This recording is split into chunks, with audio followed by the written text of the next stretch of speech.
कक्षा 12 की भौतिक विज्ञान गतिमान आवेश और चुंबकत्व चैप्टर का 11वां अंकित प्रश्न है। ये प्रश्न जो है इस प्रकार है।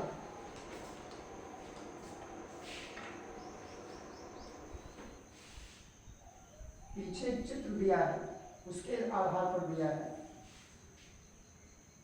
चित्र 4.11 में वृत्ताकार कक्ष में इलेक्ट्रॉन की परिक्रमण आवृत्ति प्राप्त की गई। क्या यह उत्तर इलेक्ट्रॉन के वेग पर निर्भर करता है? व्याख्या कीजिए। यह प्रश्न है। इलेक्ट्रॉन का परिक्रमण काल ज्ञात करना है आपको। देखो, इलेक्ट्रॉन का परिक्रमण काल T बराबर 2πr/v, और इसको अलग अलग के 2y/v और r के लिए लिखा है mv/ev। पीछे आप पढ़ के आए हैं। m क्या है? इलेक्ट्रॉन का द्रव्यमान है, और v जो है v प्रतीक वेग से। इस सूत्र का विश्लेषण यहाँ पे किया गया है 2π/v इंटू mv/ev, ये इसके बराबर होता है। अच्छा, यहाँ बचेगा क्या? देखिए, t बराबर v से कटेगा तो हो जाएगा t बराबर 2πm/ev। आवृत्ति का एक सूत्र है फ्रीक्वेंसी का। आवृत्ति का सूत्र है f बराबर 1/t, t माने टाइम, समय। अच्छा, t का मान जो यहाँ आया है उसको इस सूत्र में हम डालेंगे। यहाँ पे t की जगह 2πm/ev यहाँ से ये ना। अब इसके बाद ये f बराबर 1/2πm/ev ये पढ़ जाएगा, और फाइनली f बराबर क्या आएगा? ev/2πm।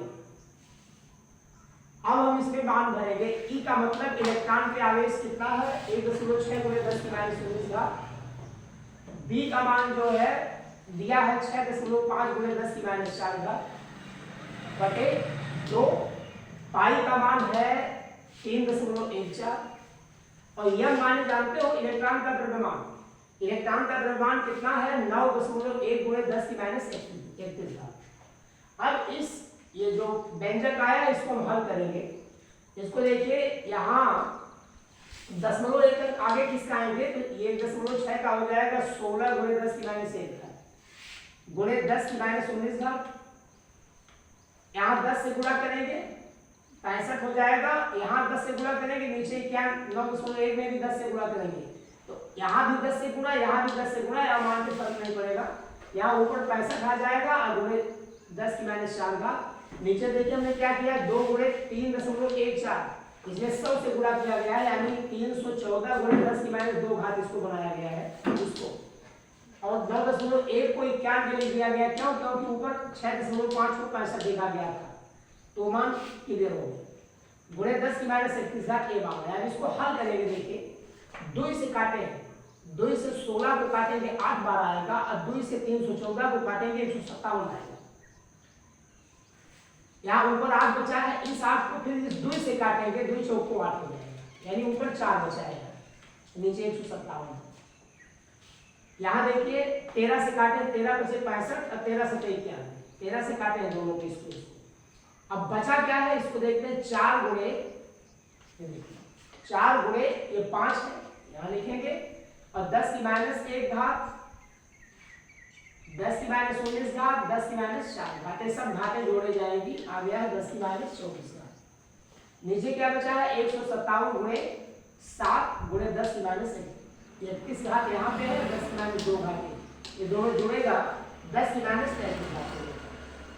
अब इसको हल किया गया है। 4 बचे 20 गुणे 10⁻⁴।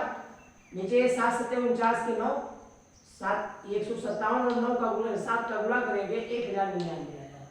अब 1099 यहाँ देखिए 20 गुणे ये 10 की जो -33 घात है इसको ऊपर ले गए, +33 घात हो गया, तो बचा क्या? 20 गुणे ये 33 और 24 का अंतर निकाला गया 9 घात आया। 20 गुणे 10 की 9 घात बटे 1099। अब इसमें से 2 घात निकाला गया, 2 जीरो यानी 100 इसमें से निकालेंगे, 2 घात निकलेगा, 100 निकाल करके इसमें गुणा करेंगे तो हो जाएगा 2000, और यहाँ 2 घात कम होने से 10 की 7 घात बचेगी। यानी इसको हम इस तरीके से भी लिख सकते हैं भाग देने के लिए, क्योंकि 1099 बड़ी संख्या है इससे 20 में भाग जाएंगे, उसको बढ़ाने के लिए हमने ये किया है। अब आ गया 2000 गुणे 10 की 7 घात बटे 1099। 1099 से 2000 में भाग करेंगे, देखिए भाग किए हैं तो आया है 1.819। 1.819 को निकटतम मान के हिसाब से 9 हम हटा करके 1.82 लिख सकते हैं, यहाँ पे आएगा बराबर 1.819 गुणे 10 की 7 घात। इस 9 को मिटा करके यहाँ निकटतम मान के नियम से 2 लिखते हैं। यहाँ 18.2 गुणे 10 की -1 घात, दशमलव इधर खिसका है थोड़ा सा, गुणे 10 की 7 घात, तो 18.2 गुणे 10 की 6 घात हो गया। 10 की -1 घात इसमें से घट जाएगा। ये हर्ट्ज आया है। अब हर्ट्ज को मेगा हर्ट्ज में बदलेंगे तो 18.2 मेगा हर्ट्ज हो जाएगा। ये 10 की जो पावर 6 यानी 1 पर 6 सुनना है तो 10 लाख के बराबर है, यानी 10 लाख हर्ट्ज में 1 मेगा हर्ट्ज होता है। तो 18.2 गुणे 10 की 6 घात हर्ट्ज में 18.2 मेगा हर्ट्ज होगा। ये